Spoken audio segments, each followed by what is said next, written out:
ಇವತ್ತು ನಿಮ್ಮದು 100 ಕೋಟಿ ರೂಪಾಯಿ ಬೆಲೆ ಬಾಳುವಂಥದ್ದು ಹಾಸನ್ ಪ್ರೈಮ್ ಜಾಗದಲ್ಲಿರುವಂಥ ಮಾಲೀಕರು ಜಮೀನ್ದಾರರು.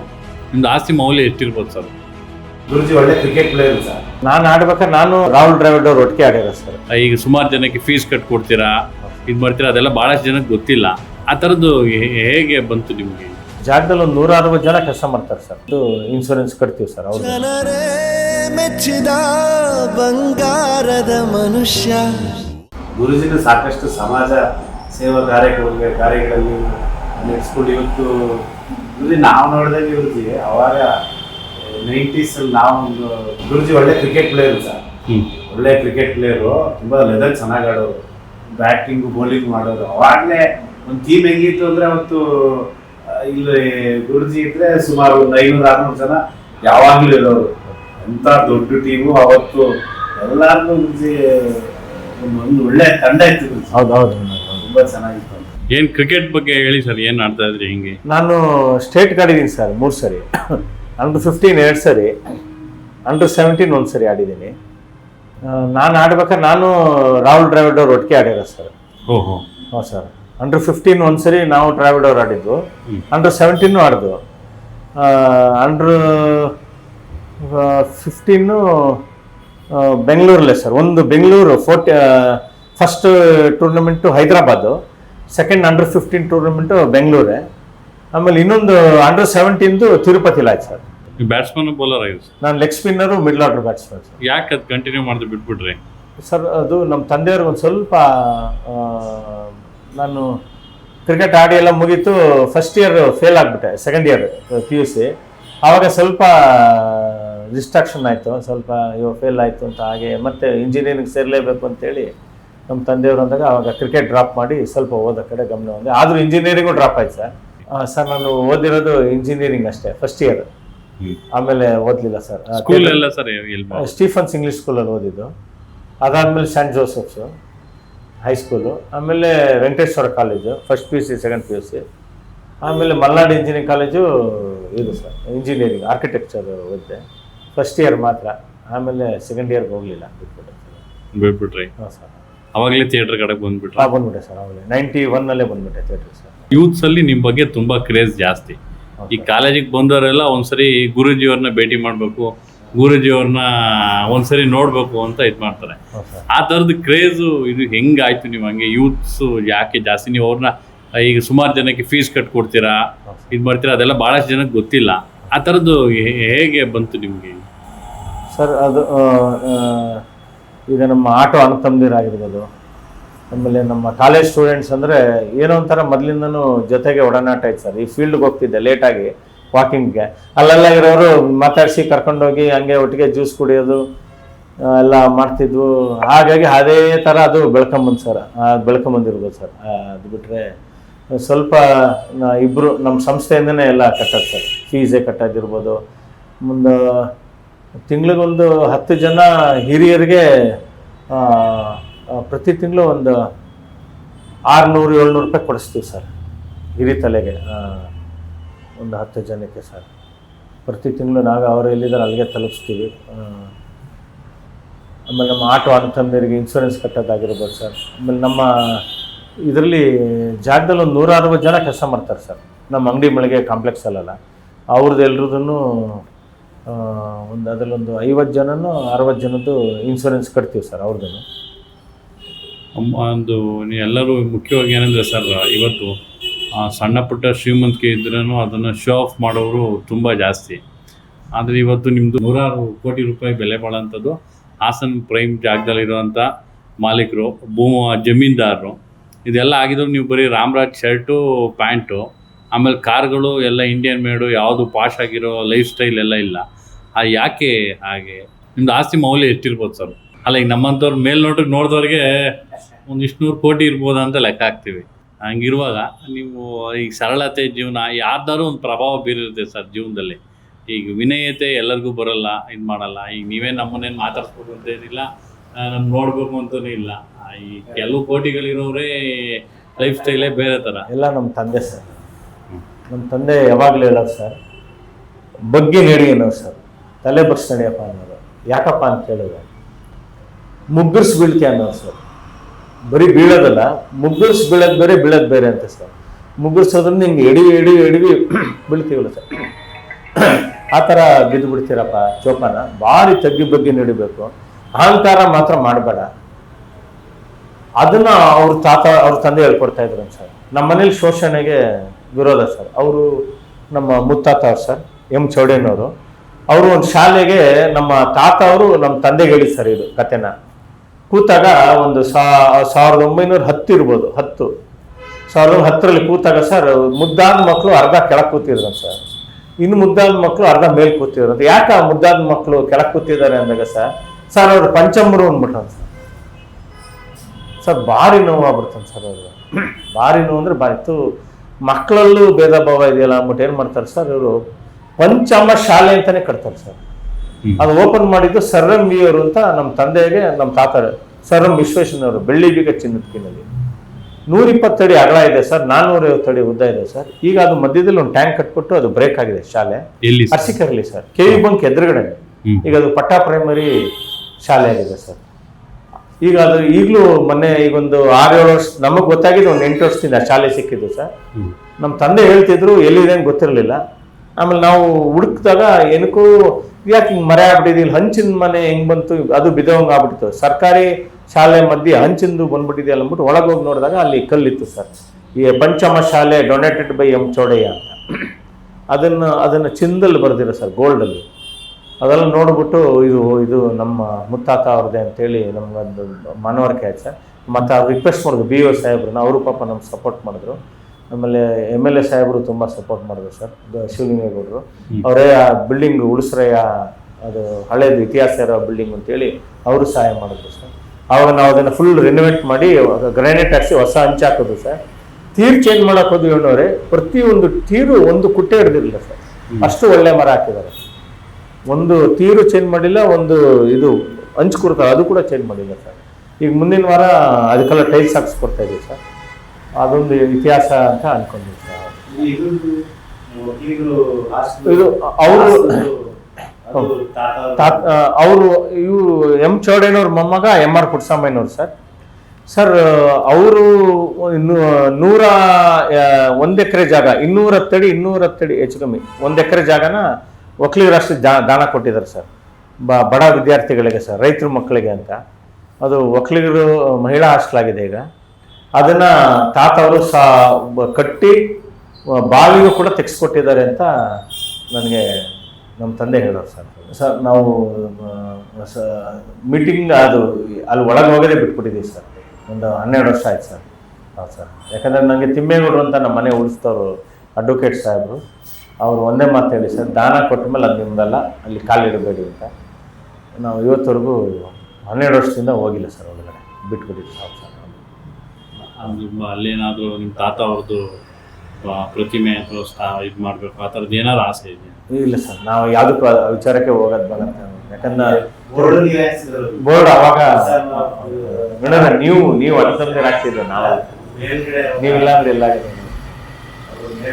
ವೇಣವ್ರು ಭಾರಿ ಪಾಪ ಹೋರಾಟ ಮಾಡೋದು ಸರ್ ಇದೆಲ್ಲ ಹಾಕ್ಸಕ್ಕೆ ಸರ್. ಇದರಲ್ಲೂ ಒಂದು ಛತ್ರ ಕೊಟ್ಟಿದ್ದಾರೆ ಸರ್ ದಾನ. ನಮ್ಮ MR ಪುಟ್ಟಸ್ವಾಮಯ್ಯನವರು, KV ವೆಂಕಟಸ್ವಾಮಪ್ಪ ಅವರು, ಇನ್ನೊಬ್ರು ಸರ್ ಅವ್ರ ಹೆಸರು ಮರ್ತ್ಬಿಟ್ಟೆ ಪಾಪ, ಅವರು ಪುಣ್ಯಾತ್ಮರು. 3 ಜನ ಸೇರಿ 1933ರಲ್ಲಿ ಒಂದು ಛತ್ರ ಕಟ್ಸ್ಕೊಡ್ತಾರೆ ಸರ್. ಚಿಕ್ಕ ತಿರುಪತಿ ಇದೆಯಲ್ಲ ಸರ್, ಕೊಳದ ಪಕ್ಕನೇ ಇದೆ ಆ ಛತ್ರ. ಅರಸೀಕೆರೆ ಸರ್. ಹೌದು ಸರ್. ಮೂಲತಃ ಎಲ್ಲಿಯವರು ಸರ್? ಸರ್ ಮೂಲತಃ ಅಂಕೇಗೌಡನ ಕೊಪ್ಪಲು ಅಂತೇಳಿ ಚಿನ್ಕುರುಳಿ ಹತ್ರ ಸರ್, ಕೇರ್ಪೇಟೆ ತಾಲೂಕು ಸರ್. ಅಲ್ಲಿಂದ ಅರಸೀಕೆರೆಗೆ ಅವ್ರು ಬರೋದು ಸರ್. ಅವರು ನಮ್ಮ ಮುತ್ತಜ್ಜಿ, ನಮ್ಮ ಮುತ್ತಾತ ಸರ್, 1875ರಲ್ಲಿ. ಅಲ್ಲಿಂದ ನಿಮ್ಗೆ ಅಷ್ಟು ಕುಟುಂಬದ ಇತಿಹಾಸ ಎಲ್ಲ? ಹೌದು ಸರ್. ಅವ್ರ ತಂದೆ ಹೆಸರು ತಿಮ್ಮಯ್ಯನವರು ಅಂತ ಸರ್. ಹೌದು ಸರ್. ಅದೇ ಛತ್ರದವ್ರಿ. ಇದು ಶಿವಾಲಯ, ಇದು ಚಿಕ್ಕ ತಿರುಪತಿ ಚೌಲ್ಟ್ರಿ, ಮಲೆಕಲ್ ತಿರುಪತಿ ಕಲ್ಯಾಣ 80/80 ಇದೆ ಸರ್, ಕಲ್ಲಿನ ಬಿಲ್ಡಿಂಗ್ ಇದೆ ಸರ್. ಅಲ್ಲಿದೆ ಎದುರುಗಡೆ ಸ್ಕೂಲ್, ಪಂಚಮ ಸ್ಕೂಲ್. ಹಾಂ ಸರ್, ಇದೆ ಸ್ಕೂಲ್. 1916ನಲ್ಲಿ 1916ರಲ್ಲೇ ಇದು ಮಾಡಿರೋದು. ಹೌದು ಸರ್. ಕೊಡಿ ಸರ್, ಇದು ಸ್ಕೂಲ್ ಅಲ್ಲ? ಹೌದು ಸರ್. ಈಗ ರಿನೋವೇಷನ್ ಮಾಡಿದ್ದಾರೆ ಈ ರಿನೋವೇಷನ್ ಆಗಿದೆ ಸರ್. ಈಗ ಇಲ್ಲಿ ಟೈಲ್ಸ್ ಹಾಕ್ಸ್ತೀವಿ ಸರ್ ಈಗ ಇಲ್ಲಿಗೆಲ್ಲ ಮುಂದಿನ ವಾರ. ಇದು ಸರ್ಕಾರಿ ಬಿಲ್ಡಿಂಗ್ ಸರ್, ಅಕ್ಕಪಕ್ಕ. ಹ್ಞೂ ಸರ್. ಹಿಂದೆ ದಾನ ಬರ್ದಿದ್ರೆ ರಿಜಿಸ್ಟರ್ ಆಗಿಲ್ಲ, ಆ ಥರ ಸಮಸ್ಯೆಗಳು. ಇದು ಆ ಥರದ್ದು ಏನಿಲ್ಲ ಅಲ್ಲ ಸರ್? ಸರ್ ಇದ್ರ ಪತ್ರ ಏನೂ ಇಲ್ಲ ಸರ್. ನಾವು ಸುಮ್ಮನೆ ಹೋಗಿ ಮಾಡ್ಕೊಟ್ಟಿದ್ದೀವಿ. ಮಾಡ್ಕೊಡ್ತಾ ಇದ್ದೀವಿ ಅಷ್ಟೇ. ಸರಿ ಸರಿ ಸರ್. ಇದು ನಮ್ಮ ಅತ್ತೆ ಹೆಸರು ಒಂದು ಶಾಲೆ ಕೊಟ್ಟಿದ್ದಾರೆ ಸರ್, ಪ್ರಮಿಳಾ ಶಿಶು ವಿಹಾರ ಅಂತ. ಅದು ಅಲ್ಲೇ ಅರಸೀಕೆರೆ ಅಶ್ವಿನ್ ನರ್ಸಿಂಗ್ ಹೋಮ್ ಪಕ್ಕನೇ.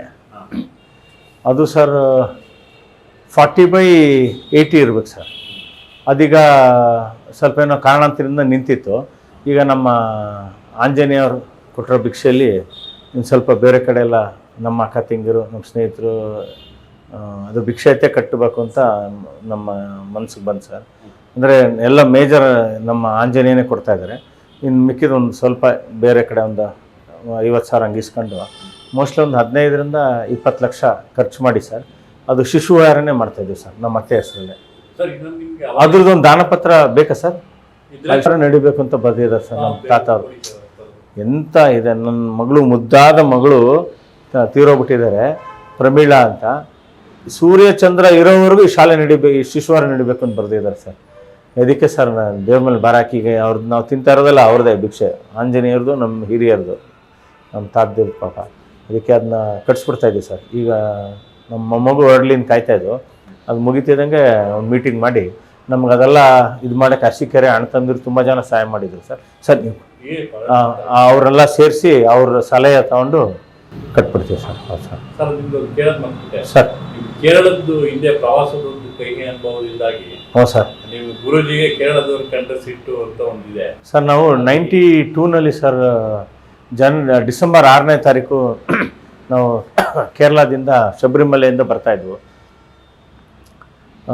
ಬರಬೇಕಾದ್ರೆ ಸರ್ ಮಲ್ಲಾಪುರಂ ಡಿಸ್ಟಿಕ್ ಎಂಟ್ರಾದ್ರು ಸರ್. ನಾನು ನಮ್ಮ ಡ್ರೈವರ್ ಇಬ್ಬರೇ ಸರ್. ನಾನು ಯಾವಾಗಲೂ ಒಬ್ಬನೇ ಹೋಗೋದು ಸಾಮಾನ್ಯ. ಹಿಂಗಪ್ಪತ್ತಿ ಹಿಂಗೆ ಇಳಿದಾಗೆ ಗೊತ್ತಾಯ್ತು ಸರ್ ನಮ್ಗೆ. ಅವಾಗೆಲ್ಲ ಮೊಬೈಲ್ ಗಿಬೈಲ್ ಏನೂ ಇಲ್ವಲ್ಲ ಸರ್. ಫುಲ್ ಮುಂದೆ ಸ್ಟ್ಯಾಬಿಂಗ್ ಆಗ್ತಾ ಇದೆ, ಫುಲ್ ಕಾರ್ಗಳೇ ಸುಟ್ಟೋಗ್ತಾ ಇದೆ ಸರ್. ಸರ್ ಬಾಬರಿ ಮಸೀದಿ ಹೊಡೆದ್ಬಿಟ್ಟಲ್ಲ ಸರ್. ಹ್ಞೂ ಸರ್, ಕೇರಳ ದಂಗೆ ಸರ್. ಅಯ್ಯಪ್ಪ ಸರ್, ಇಲ್ಲೆಲ್ಲ ಓಪನ್ ಆಗ್ಬಿಟ್ಟಿದೆ ಸರ್ ನಮಗೆ. ಈ ಇದಕ್ಕೆ ಮಳೆ ಹಾಕಿ ಹೊಡೆದಿರೋದು ಇಲ್ಲಿಗೆಲ್ಲ ಸರ್. ಕಿವಿ ನೋವು ಬರುತ್ತೆ ಸರ್, ಹಾಗಾಗಿ ಮೊಬೈಲೆಲ್ಲ ತುಂಬ ಕಮ್ಮಿ ಸರ್. ಆಮೇಲೆ ನಾವು ಡ್ರೈನೇಜಲ್ಲಿ ಕೂತೀವಿ ಸರ್. 3 ಕಾಲ ಅಟ್ಯಾಕ್ ಆಯಿತು. 3 ಕಾಲಿಂದ 6 ಕಾಲವರೆಗೂ ಬೈ ಮೇಲಿರೋ ಬಟ್ಟೆ ಎಲ್ಲ ಹರಿದಾಕಿದ್ರು. ಸದ್ಯ ಚುಚ್ಚಲಿಲ್ಲ ಅಷ್ಟೇ ಸರ್, ದಿಢೀಲ್ ಸರ್ರೇ ಹೊಡೆದ್ರು. ನನ್ನ ಜೊತೆಗೆ ಹಿಂಗೆ ನೋಡ್ತೀನಿ, ಉದ್ದಕ್ಕೂ ನಮ್ಮ ಜೊತೆಗೆ ಸುಮಾರು ಜನ ಕೂತಿದ್ರು. ಉದ್ದಕ್ಕೆ ಎಷ್ಟು ಉದ್ದ ಮೋರಿದ್ರು ಅಷ್ಟು ಉದ್ದನು 6 ಕಾಲಿಗೆ ಇದ್ದಕ್ಕಿದಂಗೆ ನಿಂತೋಗ್ಬಿಡ್ತು ಸರ್. ಸರ್ ಏಕ್ದಮ್ ಸ್ಟಾಪ್. 6 ಕಾಲಿಗೆ ಹೊರಗಡೆ ಬರೋಕ್ಕೆಲ್ಲ ಹೆದರ್ತಾ ಇದ್ದಾರೆ. ಎಲ್ಲ ಚುಚ್ಚಿ, ಸುಮಾರು ಜನ ಚುಚ್ಚಿ ಎಲ್ಲ ತುಂಬ ಸ್ಟ್ಯಾಬಿಂಗ್ ಆಗುತ್ತೆ ಸರ್. ಹೊರಗಡೆ ಬಂದು ನೋಡ್ತೀವಿ, ಪೊಲೀಸ್ ಜೀಪ್ ಬಂತು. ಪೋ ಅಂತ ಏನು ಮಳೇಲಿ ಹೇಳ್ತಾಯಿದ್ರು ಸರ್. ಹಿಂಗೆಲ್ಲ ಆಗ್ಬಿಟ್ಟೆ. ಪೋಯ ಪಟ್ಟಿ ಅಂದರು ಸರ್, ನಾಯಿ ಅಂತ ಪಟ್ಟಿ ಅಂದರೆ ಬಂದು ಸರ್. ಆವಾಗ ಸ್ವಲ್ಪ ಬೇಜಾರಿತ್ತು ಸರ್. ಈಗ ಸರ್ ನಾನು ಸೌತ್ ಇಂಡಿಯಾ ಮೇಲೆ ಬೇಜಾರು, ಮಲಯಾಳಿಗಳ ಬೇಜಾರು ಬಿಟ್ಬಿಟ್ಟಿದ್ದೀವಿ ಸರ್. ಈಗ ಬೇಜಾರಿಲ್ಲ ಸರ್. ಈಗ ನಮಗೆ ಹಿಂದಿಯವ್ರ ಮೇಲೆ ಬೇಜಾರು. ಯಾಕಂದ್ರೆ ಸರ್ ಒಂದಿನ ನಮ್ಮ ಸೌತ್ ಇಂಡಿಯಾಗೆ ಹಿಂದಿಯವರಿಂದ ಭಾರಿ ತೊಂದರೆ ಇದೆ ಸರ್. ಹಿಂದಿ ಹೇರಿಕೆ ಸರ್ ಸೌತ್ ಇಂಡಿಯಾದನ್ಸ್ಗೆ. ಹಿಂಗೆ ನೋಡಿ, ಯಾರೋ ಮೊನ್ನೆ ಸ್ಟೇಟ್ಮೆಂಟು, ಕನ್ನಡಿಗರೇನು ಕಟ್ಟಿಲ್ಲ ಬೆಂಗಳೂರು ಅಂತ ಅವನು ಹೇಳಿಕೆ ಕೊಟ್ಟವನು ಸರ್. ಅವನು ಛೇ ಹ್ಞೂ ಸರ್, ಬಂದು ತಿಂತಾ ಇರೋದು ನಮ್ಮನ್ನ ಸರ್. ಅದೊಂದು ಬೇಜಾರು ಸರ್ ನಮಗೆ. ನಮ್ಮ ಜಾಗ ಸರ್, ನೀವು ನಮ್ಮ ಕೇರಳಾಗ ಏನು ಖುಷಿ ಅಂದರೆ ಸರ್, ಒಬ್ಬರು ಗೋಲ್ಗೊಪ್ಪ ಇಲ್ಲ, ಒಬ್ಬರು ಐಸ್ ಕ್ರೀಮ್ ಇಲ್ಲ, ಯಾರೂ ಇಲ್ಲ ಸರ್. ಅವರಲ್ಲೇ ಅದಿದೆ ಸರ್ ನಮ್ಮ ತನ. ನಾವು ಮಲಯಾಳೀಸು ನಾವು ಸ್ಟ್ರಾಂಗ್ ಆಗಿರ್ಬೇಕು ಅಂತ. ನಮ್ಮ ಕನ್ನಡದವ್ರಿಗೂ ಅದು ಬರುತ್ತೆ ಅಂತ ಅಂದ್ಕೊಂಡಿದ್ದೀನಿ ಸರ್. ಬರಬೇಕು ಸರ್. ಇನ್ನೂ ನಮ್ಮವ್ರಿಗೆ ನಾವು ನಮ್ಮವರು ನಮ್ಮಲ್ಲೇ ಬಂದ್ಬಿಡ ಸರ್. ಅವ್ರೇನು ಇವ್ರು ರೆಸಲ್ಯೂಷನ್ ಮಾಡೋದೇ ಬೇಡ. 80% ಕೇರಳದವರೇ ಇದ್ದಾರೆ ಕೆಲಸದಲ್ಲಿ. ಅದು ನಮ್ಮಲ್ಲೇ ಬರಬೇಕು. ಇವ್ರೇನು ರೆಸಲ್ಯೂಷನ್ ಮಾಡೋದು ಬೇಡ. ತಮಿಳ್ನಾಡಲ್ಲಿ ಅಷ್ಟೇ, ತಮಿಳಿಯನ್ಸ್ 80% ಇದ್ದಾರೆ ಜಾಬ್ಸಲ್ಲಿ. ನಮ್ಮಲ್ಲಿ ಯಾಕಿಲ್ಲ ಕನ್ನಡದವ್ರಿಗೆ ಇದು? ನಮ್ಮವ್ರು ಬರಬೇಕು ಅಂತ ಇನ್ನೂ ನಮ್ಮ ಆಸೆ. ಬರುತ್ತೆ ಪಾಪ. ಎಲ್ಲ ಹೋರಾಟ ಸಂಘಟನೆಯಲ್ಲೂ ಸಾಕಷ್ಟು ಹೋರಾಟ ಮಾಡಿ ಇಲ್ಲ ಸರ್. ನಮ್ಮ ಇವತ್ತಿನ ಹೋರಾಟಗಾರರು ಇದ್ದಾರಲ್ಲ ಸರ್ ಪಾಪ, ಈಗೇನು ರಕ್ಷಣಾ ವೇದಿಕೆ ಇರ್ಬೋದು, ಎಲ್ಲ ಕನ್ನಡ ಪರ ಸಂಘಟನೆಗಳು, ರೈತ ಸಂಘ ಇರೋದ್ರಿಂದ ಸರ್ ನಮ್ಮವ್ರೊಂದು ಸ್ವಲ್ಪ ಉಸಿರಾಡ್ತಾ ಇದ್ದೀವಿ ಸರ್ ಬೆಂಗಳೂರಲ್ಲಿ. ಇಲ್ಲಾಂದರೆ ಭಾರಿ ಕಷ್ಟ ಆಗ್ಬಿಡೋದು ತುಂಬ.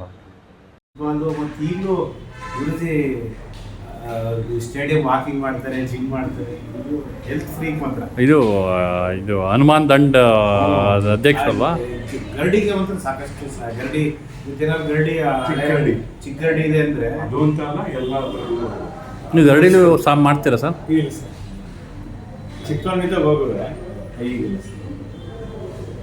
ಅದೊಂದ್ರಲ್ಲಿ ಮಾತ್ರ ಹೆಲ್ತ್ ಫ್ರೀಕ್. ಈಗಲೂ ಗುರುಜಿ ತಾತ ಆಗಿದ್ದಾರೆ ಗುರುಜಿ, ಆದರೆ ಹೆಲ್ತ್ ಬಗ್ಗೆ ಬಹಳಷ್ಟು ಒಂದು ಕಾಳಜಿ ಇಟ್ಕೊಂಡಿದ್ದಾರೆ. ಆಗಲೇ ಆ್ಯಂಟಿ ಮುಸ್ಲಿಮ್ ಅಂತೇಳಿ ಅದ್ರ ಬಗ್ಗೆ ಏನು ಹೇಳ್ತೀರಾ ಸರ್? ಸರ್ ಆ ಥರ ಏನಿಲ್ಲ ಸರ್. ನಮ್ಗೆ ಅವಾಗ ಏಟಾಯ್ತಲ್ಲ, ಅವಾಗ ಒಂದು ಸ್ವಲ್ಪ ನೋವಿತ್ತು ಅಷ್ಟೇ ಸರ್. ಈಗ ನಮ್ಮ ಜಾಗದಲ್ಲಿ ಒಂದು 2 3 4 ಒಂದು 5 ಜನ ಮುಸ್ಲಿಮ್ಸೇ ಇದ್ದಾರೆ ಸರ್. ಅವ್ರ ಹತ್ರ ಇವತ್ತು ನಾವು ಬಾಡಿಗೆ ಇಸ್ಕೊಳ್ಳಲ್ಲ. ವಾಚ್ ಅಂಗಡಿಯವ್ರು ಇರ್ಬೋದು, ನಮ್ಮ ಜಾಗದಲ್ಲೇ ಜಾಗ ಕೊಟ್ಟಿದ್ದೀವಿ ಫ್ರೀ. ಆಮೇಲೆ ಒಂದು ನಮ್ಮ ತರಕಾರಿ ಮಾರೋರು, ಆಮೇಲೆ ನಮ್ಮ ಜಾಗದಲ್ಲಿ ಸರ್ ಮಾರ್ಕೆಟ್ ಕಡೆ ಇದೆಯಲ್ಲ ಸರ್, ಮಾರ್ಕೆಟ್ ಅಲ್ಲಿವರೆಗೂ ತಾತ ಅವರೆಲ್ಲ ಆಂಜನೇಯ ತಾತ ಮಾಡಿರೋ ಜಾಗ ಅದು. ಅಲ್ಲಿವರೆಗೂ ನಮ್ದೇನಾಯ್ತು, ಮೋರಿ ಮಾಡಿದ್ರಲ್ಲ ನಮ್ದ್ರೊಳಗೆ 15 ಅಡಿ ಒಳಗೆ ಬಂದ್ಬಿಟ್ಟಿದ್ದಾರೆ ಸರ್ ನಮ್ಮ ಜಾಗದೊಳಗೆ. ಹಾಗೇನಾಯ್ತು, ನಾವು ಸೆಟ್ ಬ್ಯಾಕ್ ಒಂದು 20 ಅಡಿ ಬಿಟ್ಟಂಗೆ ಆಗೋಯ್ತು. ಈಗ ಅವ್ರನ್ನ ನಮ್ಮ ಜಾಗದಲ್ಲೇ ಕೂರಿಸ್ಕೊಂಡಿದ್ದೀವಿ. ನೋಡಪ್ಪ, ಮುನ್ಸಿಪಾಲ್ಟಿ ಅವರು ಪಾಪ ಯಾರಾದರೂ ಓಡಾಡಕ್ಕೆ ತೊಂದರೆ ಅಂದರೆ, ಅವ್ರದ್ದು ಮುನ್ಸಿಪಾಲ್ಟಿ ಅವ್ರದ್ದೇನು ತಪ್ಪಿಲ್ಲ ಸರ್. ಓಡಾಡಕ್ಕೆ ತೊಂದರೆ ಆಗುತ್ತೆ, ಮುಂದೆ ಹಾಕಬೇಡಿ ಅಂತ ಅಂದರೆ ನೀವು ನಮ್ಮ ಜಾಗದಲ್ಲಿ ಇರಿ ಅಂತೇಳಿ ಅರ್ಧ ನಮ್ಮ ಜಾಗದಲ್ಲಿ ಇದೆ, ಅರ್ಧ ಮುನ್ಸಿಪಾಲ್ಟಿ ಜಾಗದಲ್ಲಿ ಹಾಕೊಂಡು ಇದ್ದಾರೆ ಸರ್. ಯಾರಿಗೂ ಇವತ್ತವರೆಗೂ ಅಲ್ಲಿ ಹಂಗೆ ಉಳಿಸ್ಕೊಂಡು ಒಂದು 24 ಫ್ಯಾಮಿಲಿ ಇದೆ ಸರ್ ಆ ಥರ. ಅದರಲ್ಲಿ 5 ಜನ ಮುಸ್ಲಿಮ್ಸ್ ಸರ್. ಅದ್ರಲ್ಲಿ ನಿಮ್ಮ ಆ್ಯಂಟಿ ಮುಸ್ಲಿಮ್ ಅನ್ನೋದೆಲ್ಲ ಸುಳ್ಳು ಸರ್ ಆ ಥರ ಏನಿಲ್ಲ ಸರ್. ರಾಜಕೀಯದ ಅನುಭವದ ಜೊತೆ ಏನು ಅನ್ನಿಸ್ತು ಸರ್? ಸರ್ ಆ್ಯಕ್ಚುಲಿ ನಂಗೆ ನಿಲ್ಲಕ್ಕೆ ಇಷ್ಟನೇ ಇರಲಿಲ್ಲ ಸರ್. ರಾಜಕೀಯ ಅಂದ್ರೇ ನಂಗೆ ಖಂಡಿತ ಇಷ್ಟ ಇರಲಿಲ್ಲ. ನಮಗೇನಂದರೆ ನಮ್ಮ ಕನ್ನಡದವ್ರು ಉಳಿಬೇಕು, ನಮ್ಮ ಕನ್ನಡದವ್ರು ಬೆಳಿಬೇಕು. ಇಂಡಸ್ಟ್ರಿಯಲ್ ಏರಿಯಾದಲ್ಲಿ ನಮ್ಮವರು ಏನು ಹೊರ ರಾಜ್ಯದವ್ರದ್ದು ಆರ್ಭಟ ಜಾಸ್ತಿ ಇತ್ತಲ್ಲ, ಅದು ಇರಬಾರ್ದು. ನಮ್ಮ ಕನ್ನಡದವ್ರಿಗೆ ಕೆಲಸ ಸಿಗಬೇಕು ಅಂತ ಆ ಥರ ಹೋರಾಟ ಮಾಡ್ಕೊಂಡು ಬಂದವ್ರು ಸರ್.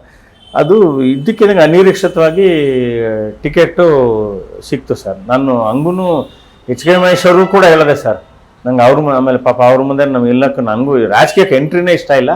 ಎಚ್ ಕೆ ಮಹೇಶ್ ಅವ್ರ ಮೇಲೆ ನಿಲ್ಲಕ್ಕಂತ ನಮ್ಗೆ ಇಷ್ಟನೇ ಇಲ್ಲ ಸರ್. ಯಾಕಂದ್ರೆ ನಾವು ಭಾರಿ ಆತ್ಮೀಯರು ನಾವು. ಅವ್ರಿಗೆ ಹೇಳಿದೆ ಸರ್, ನಂಗೆ ಮೋಸ್ಟ್ಲಿ ಸೀಟ್ ಅನೌನ್ಸ್ ಆಗುತ್ತೆ, ಏನಾದರೂ ಮಾಡಿ ನಿಮಗಿರೋ ಲಿಂಕಲ್ಲಿ ಕ್ಯಾನ್ಸಲ್ ಮಾಡಿಸ್ಬಿಡಿ ಅಂತ. ಪಾಪ ಅವರು ಎಚ್ ಕೆ ಮಹೇಶ್ ಅಣ್ಣ ಯಾಕೋ ಅಷ್ಟು ಅಂದರೆ ಅವರು ಎಲೆಕ್ಷನ್ ಬ್ಯುಸಿಲಿ ಏನೋ ತಲೆ ಕೆಡಿಸ್ಕೊಳ್ಳಿಲ್ಲ ಅನಿಸುತ್ತೆ. ಸೀಟು ಅನೌನ್ಸ್ ಆಗೋದು ಸರ್. ಆದರೆ ಸರ್ ಒಳ್ಳೆ ಅನುಭವ ಸರ್. ನಮಗೆ ಬೇಡ ಸರ್ ರಾಜಕೀಯ, ನಮಗಲ್ಲ ಸರ್. ಅಲ್ಲ, ಅವಾಗ ನೀವು ಇಷ್ಟ ಸಮಾಜದ ಬಗ್ಗೆ ಇಷ್ಟು ಬದ್ಧತೆ ಇಟ್ಕೊಂಡು ಹ್ಞೂ ಸರ್. ಜನಗಳ ಬೆಂಬಲ ಸಿಗಲಿಲ್ಲ ಅಂದಾಗ ನಿಮ್ಗೆ ಏನು ಅನ್ನಿಸ್ತು? ಯಾವ ಕಾರಣಕ್ಕೋಸ್ಕರ ಜನ ನೀವು ಬೇಡ ಅಂತೀರ ಸರ್? ನನ್ನ ಅನಿಸಿಕೆ ಅನಿಸ್ತಿದ್ದು ಸರ್, ನಂದೇ ತಪ್ಪು ಅಂತ ಸರ್. ನಾವು ಹೋಗ್ಬಾರ್ದು ಸರ್. ನಾವು ಸಮಾಜಕ್ಕೆ ಏನು ಮಾಡ್ತೀವಿ ಅಂತ ಮಾತ್ರ ನಮ್ಮ ತಂದೆ ಹೇಳಿ ಸರ್, ನೀನು ಅವ್ರಿಗೆ ಏನು ಮಾಡ್ತೀಯ ಅಂತ ಮಾತ್ರ ತಿಳ್ಕೊಬೇಕು. ಅವರಿಂದ ನೀವೇನು ಎಕ್ಸ್ಪೆಕ್ಟೇಷನ್ ಇಟ್ಕೊಂಡು ಯಾವತ್ತೂ ನೀವು ಮಾಡಬೇಡಿ ಅಂತ ಹೇಳೋದು ಸರ್. ಅದೊಂದು ಅರಿವಾಯ್ತು ಸರ್. ಸೋತಾಗ ಏನಾದ್ರು ಬೇಜಾರಾಗಿತ್ತ ಸರ್? ಸ್ವಲ್ಪ ಬೇಜಾರಾಯ್ತು ಸರ್, ಆದರೆ ತುಂಬ ಒಳ್ಳೆ ಪಾಠ ಸರ್. ಏನು ಸ್ವಲ್ಪ ಬೇಜಾರಾಯಿತು, ಆಮೇಲೆ ಏನಿಲ್ಲ ಸರ್. ಈಗ ಪಾಪ ಈಗ ಮೊದಲ ಥರನೇ ಎಲ್ಲ ಪ್ರೀತಿ ಮಾಡ್ತಾರೆ ಸರ್. ಅದೇ ಥರ ಅವ್ರೇನು ತಪ್ಪು ಮಾಡಿಲ್ಲ ಸರ್, ಕರೆಕ್ಟಾಗೇ ಹೇಳಿದ್ದಾರೆ ಸರ್ ಅವರು. ಪಾಪ ಅವರು ಅರಸೀಕೆರೆ ಥಿಯೇಟರ್ ಕಟ್ಟೋದು ಸರ್ ನಾವು, ವೆಂಕಟೇಶ್ವರ ಥಿಯೇಟರ್ ಅಂತ ಅರಸೀಕೆರೆ. ಅದು ದೇವಸ್ಥಾನ ಜಾಗ, ಮೂಲತಃ ದೇವಸ್ಥಾನ ಜಾಗ ಅಂತ ಗೊತ್ತಿದ್ದೆ ನಾವು ನೀವು ಮಾತಾಡೋದು. ಅದೇ ನಾವು ಸರ್ ಆಮೇಲೆ ತಿಳಿದು ಬಂತು, ಅದು ಯಾರೋ ಒಂದು ಜಾಣ ಕೊಟ್ಟಿದ್ದಾರೆ ದೇವಸ್ಥಾನಕ್ಕೆ. ಆಮೇಲೆ ನಾವು ಮಾಡ್ತಾ ಲೋಕಲ್ ಆಗಡಿ ಅಂದ್ರೆ ನಾವು ಸಮಸ್ಯೆ ತುಂಬಾ ಕಾಣಿಸ್ತೀವಿ. 2004 ನಾವು ರಿನೋವೇಷನ್ ಮಾಡ್ಬೋದು.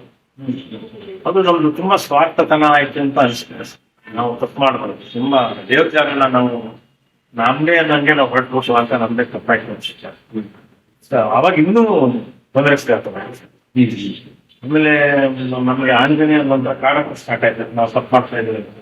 2009-10 ನಾನು ನಮ್ಮ ಅಣ್ಣವರು, ನಮ್ಮ ದೊಡ್ಡಮ್ಮ, ನಮ್ಮ ತಾಯಿ ಅವ್ರ ಮಾತಾಡಿ ಅವ್ರು ಕರಿಕೊಟ್ಟು ಸಾಹೇಬರು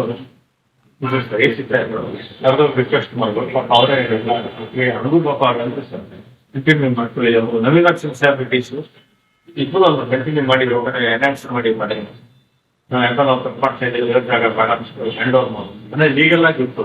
ಎಲ್ಲ ಲೀಗಲ್ ಲೀಗಲ್ ಆಗೇ ಅದು ದೇವ್ರ ಜಾಗ ನಾವು ತಪ್ಪು ಮಾಡೋದು ಅಂತ ನಮಗೆ ದೇವ್ರಿಗೆ ಕೇಳ್ತಾ ಇದ್ದೀವಿ. ಎಲ್ಲ ಹ್ಯಾಂಡ್ ಓವರ್ ಆದ್ಮೇಲೆ ಸರ್ ಆಂಜನೇಯ ದೇವಸ್ಥಾನ ಅಂತ ಏನು ಸರ್ ಚಿಕ್ಕ ಮಲಕಲ್ ಇನ್ನೂರಿಗೆ ಸರ್ ಅದು ಶಿವಮೊಗ್ಗ ರೆನೋವೇಷನ್ ಮಾಡೋದು ಅವ್ನಿಗೆ ನಮ್ಮ ತಂದೆ ತಾತವ್ರು ಬರ್ತಿದ್ರು ಸರ್ ಒಂದು ಇದರಲ್ಲಿ ಸರಾದಲ್ಲಿ ನಾವು ಥಿಯೇಟರ್ ಬಿಟ್ಟು ಬರ್ಬೇಕಾದ್ರೆ ಒಂದು ಗೋಲ್ಡ್ ಬರಲ್ಲ ಅಂತ ಎಲ್ಲ ಹಂಗೆ ಬಿಟ್ಟು ದೇವ್ರ ಫೋಟೋ ಮಾಡ್ತಾರೆ ಎಲ್ಲ ಸಮಸ್ಯೆಗಳೆಲ್ಲ 2300 ಎಲೆಕ್ಷನ್ ಸೋತ್ ಆದ್ಮೇಲೆ ಸರ್ 2014 ಆದ್ಮೇಲೆ ದೇವ್ರ ಆಂಜನೇಯ ಅಂದ್ರೆ ಸರ್ ಹೇಳ್ತಾರೆ ಸರ್ ತುದ ಅದೇ ಅಥವಾ ತಪ್ಪಡ್ ಮಾರ್ಕೆ ಅಂತ ಹಂಗೆ ಸರ್ ಕೊಟ್ರೆ ಸರ್ ಸರಿಯಾಗಿ ಕೊಟ್ಟರು ಸರ್ ಬೇರೆ ಬೇರೆ ಬಿಸ್ನೆಸ್ ಎಲ್ಲ